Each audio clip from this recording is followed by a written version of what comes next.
সুশান্ত এক্সপ্রেসে সকলকে স্বাগত জানাচ্ছি।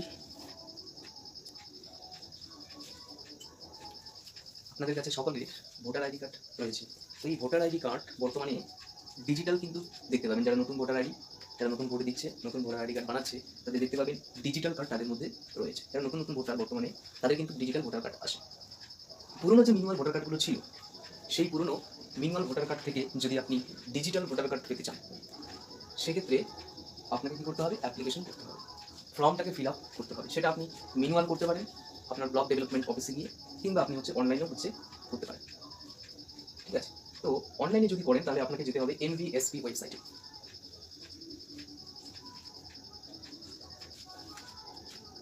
এনভিএসপি ওয়েবসাইটে গিয়ে, ওয়েবসাইটের নাম হচ্ছে এসপি।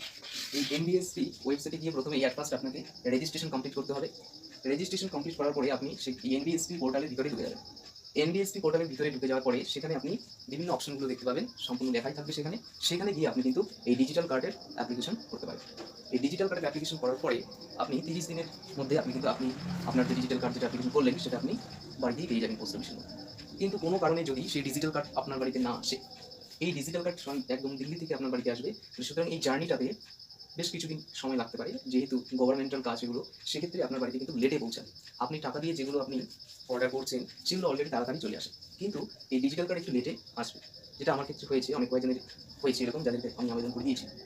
তো এই NVSP digital card, voter card application করার পরে যদি কোনো কারণে 30 দিন ক্রস হয়ে যাওয়ার পরে আপনার বাড়িতে বা পোস্ট অফিসের থ্রু যদি আপনার বাড়িতে না পৌঁছায়, সেক্ষেত্রে আপনি হেল্পলাইন নাম্বার 1950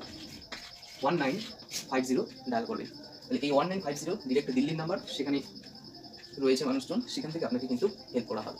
ঠিক আছে? আপনি যে কোনো ভাষাতেই হয়ে থাকুন না কেন, প্রথমেই ভাষা চুজ করার অপশন আপনাকে দেওয়া হবে, তাই না? ভাষা চুজ করার পরে আপনি সেখানে কথা বলতে পারেন। আপনার যে রেজিস্ট্রেশন নাম্বার যেটা দিয়ে করেছেন আপনি, আপনার সেই নাম্বার দিয়ে আপনি আপনার ডিজিটাল কার্ড কবে আসবে সেটা আপনি কিন্তু এখান থেকে হেল্পলাইন নাম্বার তরফ থেকে আপনি জেনে নিতে পারেন।